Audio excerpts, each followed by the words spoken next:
What if one of India's biggest obstacles to progress was not just corruption or bad politics, but the invisible power of caste privilege itself?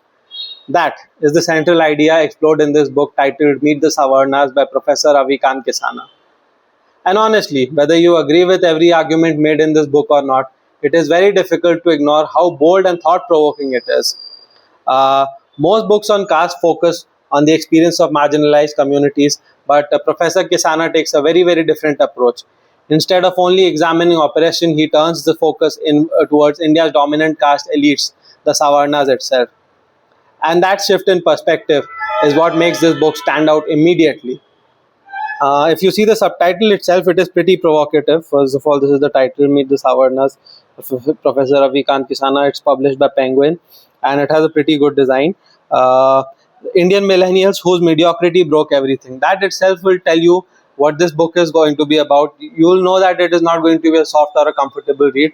And this is something that we need. I mean, good writing is something that is very, very difficult to find in India, not just in India, around the world.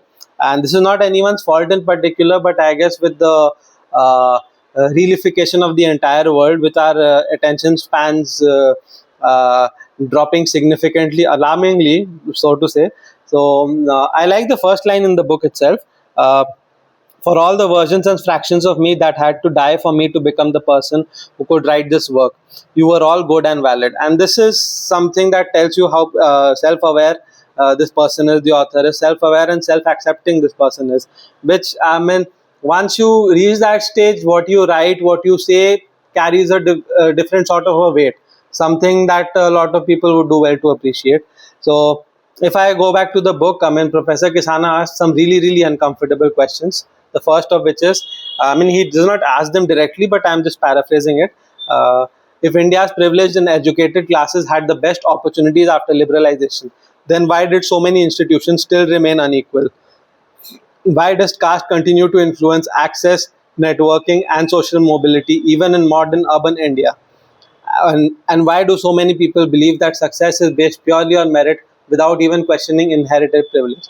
This is something that is true for me also. I would also, I mean, I used to also believe that whatever success I have earned is because of my merit and everything.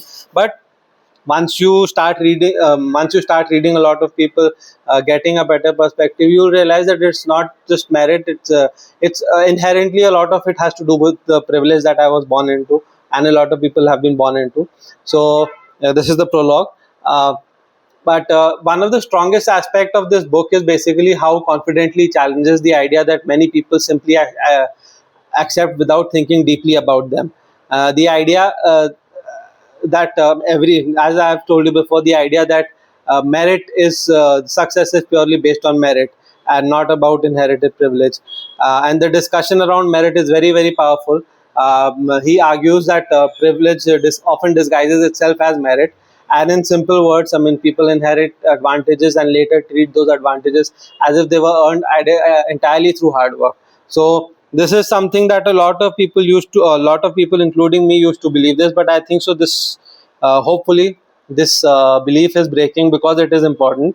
I like the prologue actually. I have highlighted some points. I'll discuss it later if you want. If enough readers want to discuss it, I'll definitely do that. So, whilst anyone would agree with the arguments or not, the book definitely forces the readers to think more critically about how our society actually functions. Another thing that I appreciated about this book is that it just does not feel like a dry academic lecture. So it's not just, I mean, facts, or arguments. It's put very, very properly in a way that would make you want to read it. It's actually a page turner. It's actually a page turner. They generally do not say that about non-fiction books, but it is actually a rank page turner, and you would want to read it from cover to cover. So you can the book itself spends significant time discussing the urban middle class India, the engineers, the MBA graduates, the corporate professionals, the generation that was expected to lead our country into a new era after economic liberalization. Sadly, that has not happened. But Professor Kisana argues that beneath the image of modernity, caste structures and social networks still continue to influence opportunities and power. And if you read the chapters of this book, just the what the chapters are from the start to the very end, uh, For example, what is a Savarna? The glass floor, Karlo Dunia Mutki mein, corporate Savarna, capital complex, student of the year, kuch Savarna hai. That this was very good. Love, sex, and romance in a caste society. Made in heaven, marriage and Savarna, family shifts. Savarna, spiritual ghar wapsi from the development wala hala. I don't really know what this word means. Leaving India behind, the Savarna exodus. So once you read this, you'll understand what a good book this is actually. And this book also explores concepts like marriage, relationships, and social circles. And one of the most interesting questions it raises is this: if the caste is truly disappearing, that why do caste boundaries still survive so strongly in our personal life? And why do family expectations, marriage choices, and social networks continue to reflect caste identities even among highly educated people? This question alone makes the book worth discussing. Now, of course, this book is also controversial. Some readers would not like it, and but it is what it is. Some of them would see it as an important and courageous critique of privilege and social hierarchy in modern India. Others would believe that this book is too harsh or too generalized or unfair towards certain groups.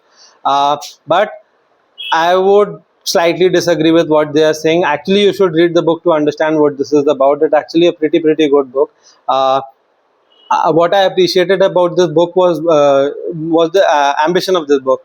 The author is attempting something very intellectually risky. He is asking readers not to examine and not just inequality, but power itself. To examine the groups that shape the institutions, the culture, the opportunity, and the public narratives, and whether someone agrees with all his conclusions or not. The perspective makes the book genuinely thought provoking. What I feel is that this book also succeeds in doing something that many modern books fail to. It starts conversation. You finish the book wanting to discuss it. You want to argue about it. You want to challenge the arguments made in it, or maybe even defend parts of it. I would defend this book largely, honestly. And in today's world, where many books are forgotten immediately after reading them, that itself is a very impressive feat. Something that I would have to say, it's a very interesting thing.